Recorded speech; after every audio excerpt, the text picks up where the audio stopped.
నమస్తే BCN news కి స్వాగతం. నా పేరు నీలిమ. ముందుగా ముఖ్యాంశాలు. విజయనగరం కలెక్టరేట్ లో సాగునీటి ప్రాజెక్టులపై మంత్రి కొండపల్లి శ్రీనివాస్ సమీక్ష. ఉత్తరాంధ్రలో సాగునీటి ప్రాజెక్టుల పూర్తికి ప్రభుత్వం 2000 కోట్లు కేటాయించినట్లు వెల్లడి.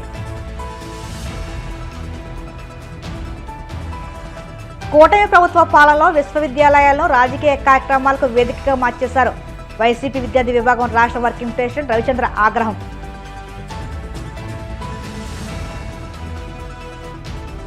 వాడపల్లి వెంకన్న ఆలయంలో ప్రత్యేక పూజలు. మంగళవాద్యాల నడుమ శ్రీ స్వామి అమ్మవారికి మేల్కొల్పు సేవ, ఐశ్వర్యలక్ష్మి హోమం.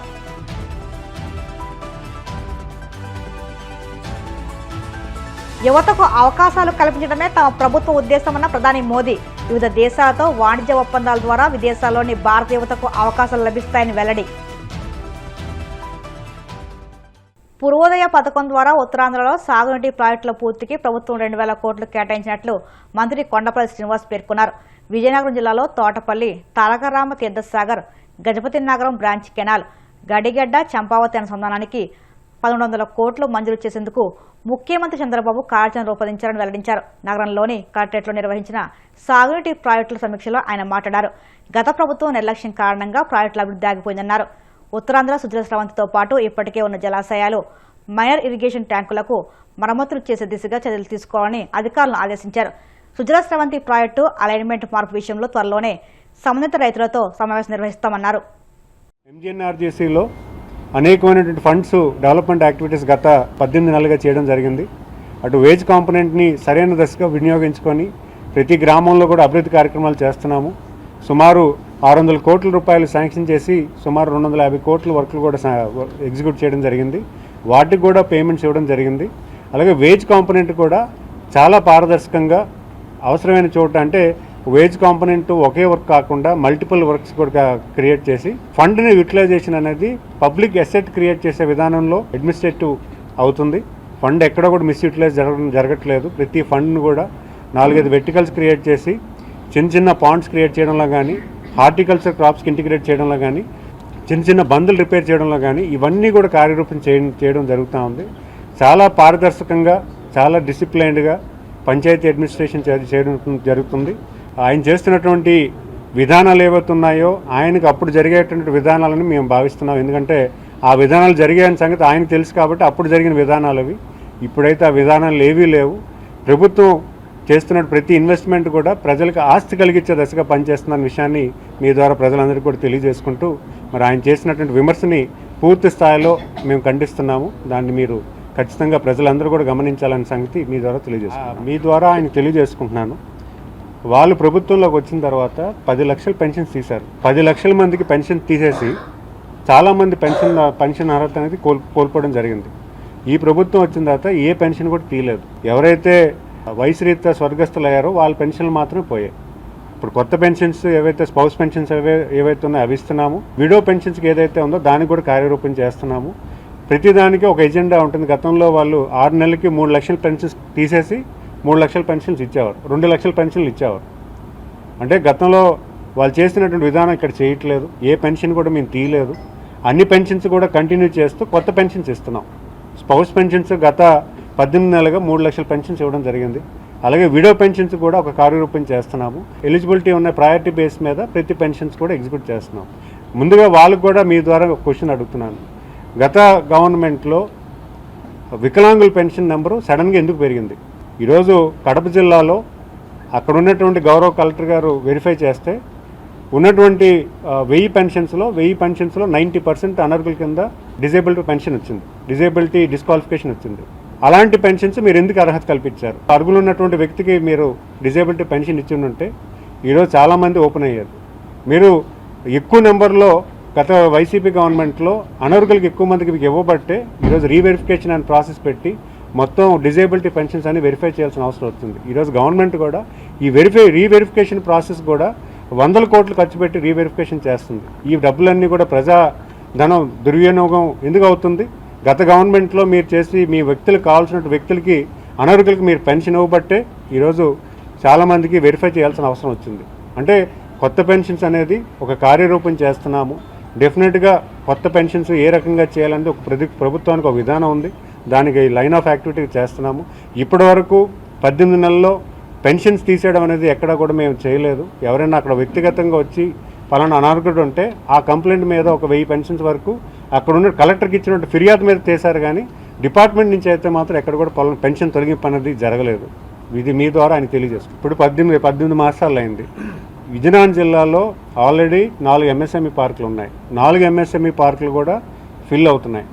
కొత్త ఇండస్ట్రీస్కి సుమారు మన సూపర్ స్మెల్టర్స్ అని చెప్పి 8,000 కోట్లతో గుర్ల మండలంలో ఇండస్ట్రీ తేవడం జరిగింది. అలాగే విజయనగరం జిల్లాలో ఇంకొక 10 ఇండస్ట్రీస్ కూడా కార్యరూపం జరుగుతుంది. బొబ్బిల్లో ఫెర్రో ఐలాండ్ ఇండస్ట్రీ ఒకటి వచ్చింది. అలాగే కొత్త ఇండస్ట్రీస్ ఏవైతే ఉన్నాయో నెక్స్ట్ 6 మంత్స్లో విజయనగరం జిల్లాలో రాబోతున్నాయి. ఖచ్చితంగా మేము గ్రౌండ్ అయి ఉన్నాము. మాకు మాట్లాడే ముందు వాళ్ళు ఏం చేశారన్న సంగతి కూడా మనం వాళ్ళు ప్రశ్నించుకోవాలి.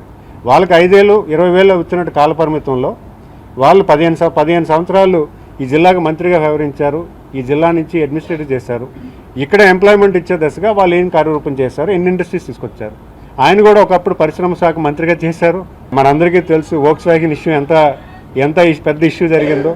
వోక్స్ వ్యాగన్ అనే కంపెనీ ఈరోజు ఉత్తరాంధ్రలోకి వచ్చి ఉంటే లక్షల మందికి ఉద్యోగాలు వచ్చేది. ఆయన హయాంలో అది సరిగ్గా హ్యాండిల్ చేయకపోవడం వల్ల అది పక్క రాష్ట్రంకి వెళ్ళిపోయిన పరిస్థితి వచ్చింది. మరి ఆయన ఈరోజు మాకు మాట్లాడడం అనేది చాలా హాస్యాస్పదం అనేది మీ ద్వారా తెలియజేస్తుంది. గౌరవ ముఖ్యమంత్రి గారు 4వ ఎమ్మెల్యే చీఫ్ మినిస్టర్, వాళ్ళు ఎన్నిసార్లు చీఫ్ మినిస్టర్ అయ్యారు? 4వ చీఫ్ మినిస్టర్. పోటీ ఎవరు పడలేకపోతున్నారు? ప్రజలు ఎన్నిసార్లు ఎవరికి అవకాశం ఇచ్చారనే సంగతి కూడా గమనించాలి. రాష్ట్రం ఎప్పుడు కూడా సంక్షోభంలో ఉన్నప్పుడు గౌరవ ముఖ్యమంత్రి గారికి అవకాశం వచ్చింది.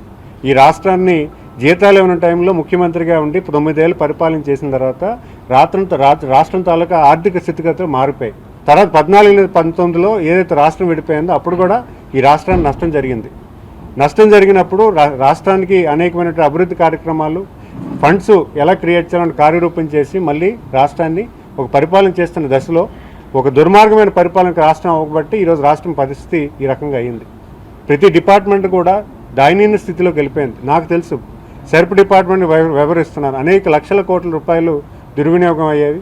సెర్ప్ డిపార్ట్మెంట్ ఉన్న ఫండ్స్ని డైవర్ట్ చేశారు, పీడీ అకౌంట్స్లోకి వేసుకున్నారు. మరి శ్రీనిధి ఫండ్స్ని డైవర్ట్ చేశారు. ఇవన్నీ కూడా ఏ గవర్నమెంట్లో జరిగాయి? వాళ్ళ హయాంలో జరిగాయి. ఈ 18 నెలలు ఉన్నటువంటి ఈ ప్రభుత్వంలో ఒక రిమార్క్ చూపించండి. ప్రభుత్వ విధానాల్లో కానీ ప్రభుత్వం చేస్తున్నటువంటి పనితీరులో కానీ ఎక్కడా కూడా చాలా పారదర్శకంగా ప్రజల్లో నమ్మకాన్ని గెలుచుకునే దశగా ఉన్నతాధికారులు కూడా ప్రభుత్వం మీద. రాష్ట్రంలోని విశ్వవిద్యాలయాలను కూటమి ప్రభుత్వం రాజకీయ కార్యక్రమాలకు వేదికగా మార్చాయని వైసీపీ విద్యార్థి విభాగం రాష్ట్ర వర్కింగ్ ప్రెసిడెంట్ రవిచంద్ర ఆగ్రహం వ్యక్తం చేశారు. నాగార్జున యూనివర్సిటీలో టీడీపీ కార్యకర్తలు మంత్రి నారా లోకేష్ పుట్టినరోజు వేడుకలను నిర్వహించడంపై ఆయన అభ్యంతరం వ్యక్తం చేశారు.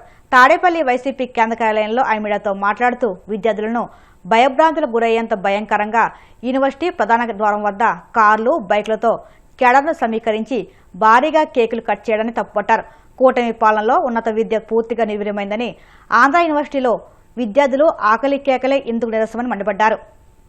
ఈ రాష్ట్రంలో ఉన్న విశ్వవిద్యాలయాల్లో ఆయన జన్మదిన వేడుకల్ని టీడీపీ కార్యకర్తలు నిర్వహించారు.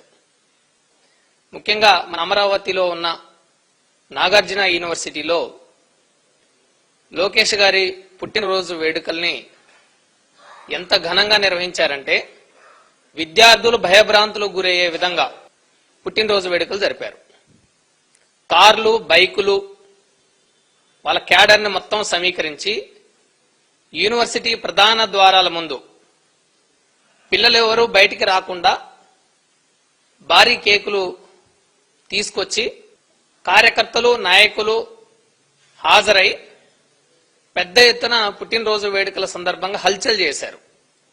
యూనివర్సిటీ ప్రధాన ద్వారమే కాదు, యూనివర్సిటీ లోపల కూడా డిపార్ట్మెంట్స్ లో అనేక డిపార్ట్మెంట్లో పుట్టినరోజు వేడుకలు, కేకులు కట్ చేసి పండ్లు పంపిణీ చేసి టీచింగ్, నాన్ టీచింగ్ వాళ్ళు కూడా అందులో పాల్గొని పుట్టినరోజు వేడుకలు చాలా ఘనంగా నిర్వహించారు. ఈ రాష్ట్ర విద్యాశాఖ మంత్రి ఒక రాజకీయ నాయకుడు.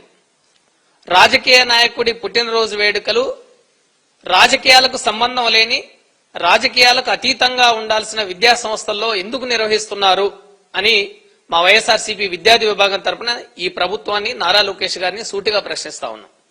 అంటే ఈ ప్రభుత్వం ఏం చేస్తుంది?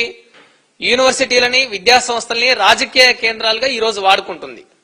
మీ రాజకీయ కార్యకలాపాల కోసం మా విద్యార్థుల భవిష్యత్తుతోటి, మా విద్యార్థుల అకాడమిక్ వాతావరణాన్ని దెబ్బతీసే విధంగా మీ పుట్టినరోజు వేడుకలు ఎందుకు అక్కడ నిర్వహించారు అని చెప్పేసి మేము ప్రశ్నిస్తా ఉన్నాం.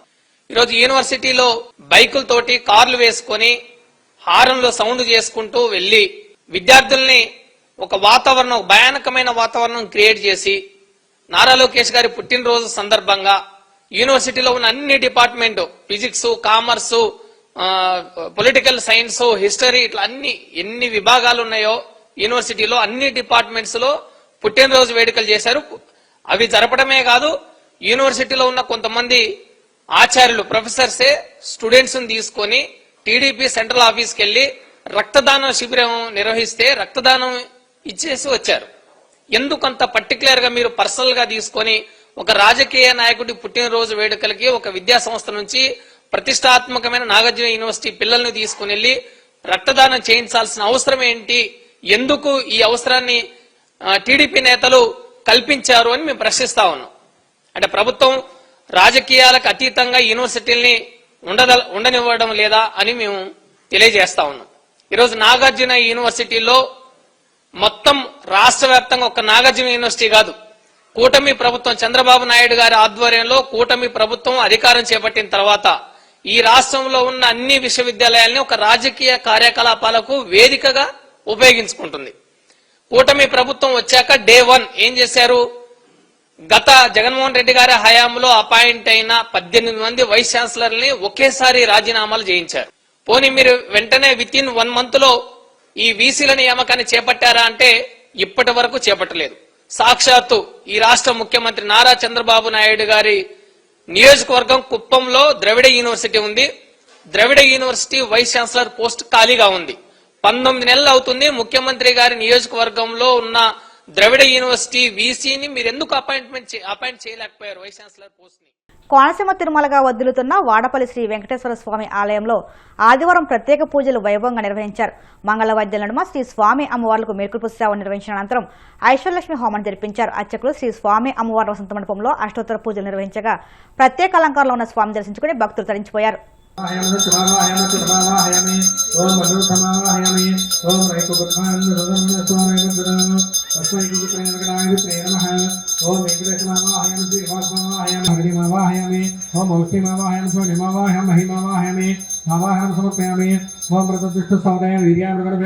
నావాహయామి ఆసనార్థం పుష్పం సమర్పయామి. ఓం ప్రీతి ప్రతిపాద్యం ప్రీతి పరామేశ్వర భవదాభ్యః ప్రభాయమ చంద్రభవనాయమ చంద్రాయమ చంద్ర సహోదరీయమ చతుర్భుజాయ చంద్రరూపాయమ. ఓం జామదక సముద్భవత ప్రోత్రణే నమః. ఓం గోర్మం వర్తయే నమః. ఓం కిరణరత్నంద సేవాంత ప్రదాత్రే శ్రీ వెంకట నివాసాయ శ్రీనివాసాయ మంగళం.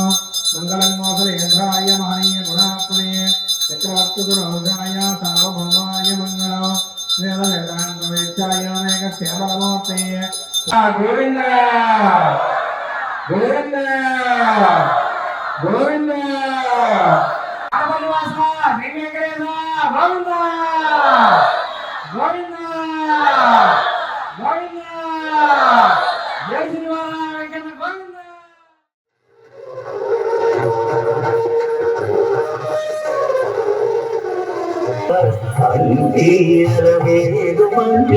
అందరుండే స్వామిని కంటి శుక్రవారము గడియలే నింద అంతే అలమేలు మంగ అందరుండే స్వామిని కంటి.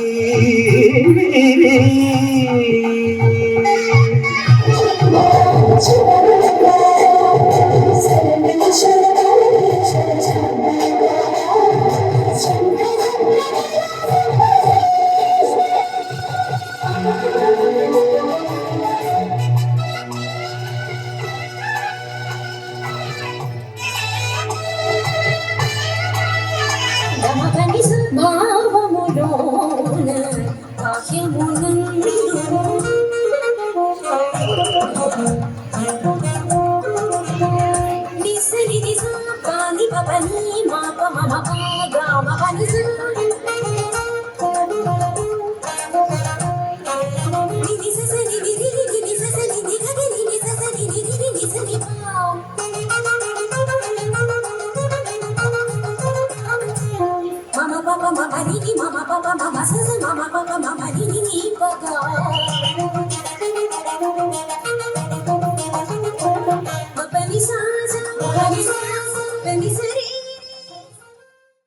ఇప్పుడు కాసేపు ప్రకటనలు.